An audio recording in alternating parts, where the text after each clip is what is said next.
Educational are के point. तो यहाँ पे आप लोगों के लिए बहुत बड़ी खुशखबरी निकल कर आई है। तो वो खुशखबरी क्या है, तो वो चलिए मैं आपसे डिस्कस करने वाली हूँ। अगर आपको चाहिए जॉब तो ये फॉर्म को जरूर भरें। आपकी टॉपिक यही है, आपको मेरे थंबनेल पे यही दिख रहा होगा, तो बिल्कुल सही बात है। अगर आप 10वीं पास हैं और आप चाहते हैं पैसे कमाना, तो आप कमा सकते हैं, बस थोड़ी सी तैयारी के साथ। आप अगर ये सोच रहे हैं कि आपको इसमें तैयारी ज़्यादा करनी पड़ेगी, तो ऐसा कुछ बात नहीं है। अगर आप थोड़ा भी सीरियसली अच्छे से पढ़ोगे तो आपका इसमें जॉब हो जाएगा, बशर्ते आपका उम्र 18 साल रहना चाहिए। तो आइए जानते हैं ये कौन सी फॉर्म है। सारी की सारी जॉब नोटिफिकेशन जानने के लिए हमारे चैनल को आप सब्सक्राइब कर दीजिए और घंटी वाले छोटे से बेल आइकन में क्लिक कर दीजिए। और पुराने हैं तो बस इसको वीडियो को जहां जहां मन है आपका शेयर कर दीजिए। इतना काम तो आप मेरे लिए कर सकते हो। तो चलिए आइए स्टार्ट करते हैं। तो ये है एसएससी एमटीएस। एमटीएस का फुल फॉर्म होता है मल्टीटास्किंग स्टाफ। ओके, तो यहाँ पे देखते हैं कि इस फॉर्म का भरने का डेट यहाँ पे कब तक है। तो 5 फरवरी से ये फॉर्म भराना स्टार्ट हो चुका है और 21 मार्च तक आपका इस फॉर्म भरने की अंतिम तारीख है। कब तक है, तो 21 मार्च तक है लास्ट डेट। ये ऑनलाइन फॉर्म फिलअप होगा और 21 तारीख को ही 11:30 बजे रात तक आप इस फॉर्म को फिल कर सकते हो। ओके, अब इसका कंप्यूटर बेस्ड एग्जाम कब होगा, तो 1/7 को होगा, यानी कि 7वें महीने में 1 तारीख को होगा। फिर टीयर 2 का, यानी टीयर 2 के बारे में भी बताऊंगी कि वो होता क्या है। बस आप पेशेंस बनाकर बैठे रहिए, मैं आपको एक एक चीज इसमें बताऊंगी। तो लड़कों के लिए ये फॉर्म चार्जेबल है, लड़कों को 100 रुपये लगेंगे और गर्ल्स के लिए तो बल्ले बल्ले है, गर्ल्स को फ्री। मतलब कि ये फॉर्म फ्री ऑफ कॉस्ट आप फिल कर सकते हो। चलिए यहाँ पे अब देखते हैं कि वैकेंसी कैसे कैसे आपको इस फॉर्म को भरना कैसे है। तो सबसे आसान तरीका है, sarkariresult.com पे जाइए और इस फॉर्म को फिलअप कर सकते हैं। मैं आपको नीचे डिस्क्रिप्शन में इसका लिंक जरूर दे दूंगी। नेक्स्ट देखते हैं कि ये कहाँ कहाँ पोस्ट है, ये आप अपना पढ़ लीजिएगा। अगर आप दिव्यांगता है, ब्लाइंडनेस है, डीफ है, हार्ड हियरिंग है, ईटीसी है, जो भी आप में प्रॉब्लम आप फेस कर रहे हैं तो आप देख सकते हैं। फिर क्या क्या एलिजिबिलिटी इसकी होनी चाहिए, तो इंडिया के नागरिक होने चाहिए। किसी कहीं के भी, भूटान के तो आप रहेंगे नहीं, और भूटान और नेपाल वाले लोग यहाँ भरेंगे क्यों, तो इंडिया के ये सिटीजनशिप ऑफ इंडिया रहनी चाहिए। आगे चलते हैं तो एज लिमिट इसका क्या है, तो 18 से 25 साल है। ओके, यानी कि आपका जन्म 2/1 से 1996 के बाद और 2003 के पहले होना चाहिए। ठीक है, 2003 तक होना चाहिए। फिर दूसरी है, इसमें 2 वैकेंसी है। फिर दूसरी है एक 18 से 27 साल तक, 1994 के बाद, 1994 से लेकर 2003 के बीच में आपका जन्म होना चाहिए। अगर इस बीच में आपका जन्म है तो आप इस फॉर्म को फिल कर सकते हैं। SC ST के लिए 5 साल, OBC के लिए 3 साल, PWC के लिए 10 साल, एक्स सर्विसमैन के लिए 3 साल डिडक्शन कर मतलब आप लोगों के लिए ये छूट है इस फॉर्म को फिलअप करने में।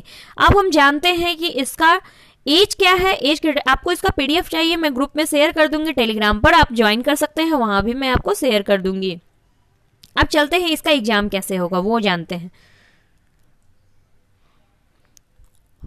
यहाँ पे देखिए एजुकेशन क्वालिफिकेशन क्या क्या होनी चाहिए, तो candidate must have pass the matriculation examination, मतलब कम से कम आप मैट्रिक पास होने चाहिए। बाकी आपके पास PhD की डिग्री है फिर भी आप फिल कर सकते हो, क्योंकि भारत में बेरोजगारी इतनी है, यानी कि बिहार में तो और सबसे ज्यादा है, इतनी बेरोजगारी है कि क्या करोगे, PhD वाले भी इस फॉर्म को फिलअप करते हैं। ये मत सोचना कि MTS है। आप लोग अगर इस भ्रम में जी रहे हो कि अरे MTS है नहीं भरेंगे, तो पहले MTS निकाल कर दिखाओ, फिर उसको छोड़ कर दिखाओ, तब मानूंगी कि हाँ MTS, आप MTS में नहीं जाना चाहते हैं, क्योंकि ये भी नौकरी नहीं मिलती है, लेकिन आप पढ़ोगे तो सब कुछ पॉसिबल है। नेक्स्ट देखते हैं हाउ टू अप्लाई। आपको SSC के साइट पर जाकर अप्लाई करना है, उससे भी आसान तरीका sarkariresult.com पे जाइए और वहां से आप कर सकते हैं। चलिए अब इसके एग्जाम पैटर्न के बारे में जान लें। ये देखिए ये कहाँ कहाँ इसमें आपको कोड मांगेगा, कोड में आप भरोगे। यहाँ पे भागलपुर में है इसका centre, examination centre Bhagalpur, Darbhanga, Muzaffarpur, Patna, Purnia, Agra, Bareilly, ETC, हर जगह इसका सेंटर है। आप जिस शहर में चाहते हैं उस शहर में, आप जिस भी रीजन के हैं उस रीजन में आप इस फॉर्म को फिलअप कर सकते हैं। नेक्स्ट आते हैं, अब देखिए इसका एग्जाम पैटर्न कैसा है। 25 नंबर के आपके इंग्लिश पूछेंगे, खासकर अगर BEd वाले इस फॉर्म को भरना चाहते हैं तो भर सकते हैं, क्योंकि आप जो तैयारी अभी कर रहे हैं सेम टू सेम वही चीज इसमें भी पूछा जा रहा है। यानी कि 25 मार्क्स के आपके जनरल इंग्लिश पूछे जा रहे हैं, रीजनिंग पूछे जा रहे हैं, जो कि आप BEd में एज यूजुअल पढ़ते हो। तो यहाँ पे जनरल इंटेलिजेंस रीजनिंग आपसे 25 मार्क्स के पूछे जाते हैं। 25 नंबर के आपके मैथ्स पूछे जाते हैं, वो भी बहुत से आसान से मैथ्स होते हैं। तो 25 मार्क्स के मैथ्स पूछे जाते हैं। अगर आपकी मैथ्स थोड़ी भी अच्छी है तो आप यहाँ पे जा सकते हो। फिर जनरल अवेयरनेस 25 नंबर के पूछे जाते हैं, यानी कि टोटल 100 नंबर का एग्जाम होता है। आपको 120 यानी कि 90 मिनट्स आपको मिलते हैं, ठीक है।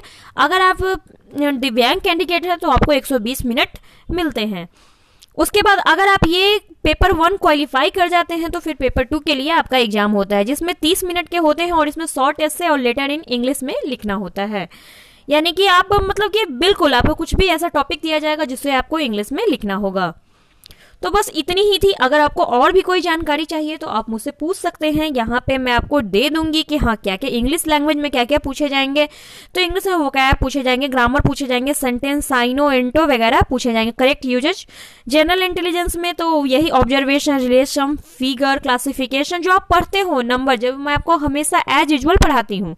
न्यूमेरिकल में आपको डेसिमल पूछे जाएंगे, अर्थमेटिकल ऑपरेशन को profit loss, SI, CI, time table, यही 25 मार्क्स के क्वेश्चन होते हैं। जनरल अवेयरनेस में तो जो आप डेली करंट अफेयर आपको 5 से 7 नंबर के करंट अफेयर होते हैं, बाकी आपको जीके वगैरह पूछे जाते हैं। तो यही हुआ 2 में हिंदी और इंग्लिश लैंग्वेज में रहते हैं। आपको जिस लैंग्वेज में आपको लिखना है यानी कि एसे राइटिंग लिखना है वो आप लिख सकते हैं। अगर आपको और भी कोई जानकारी चाहिए तो आप मुझसे पूछ सकते हैं। तो चलिए इसी के साथ हम आपसे विदा लेते हैं। आई होप कि आज के लिए आपका दिन मंगलमय हो।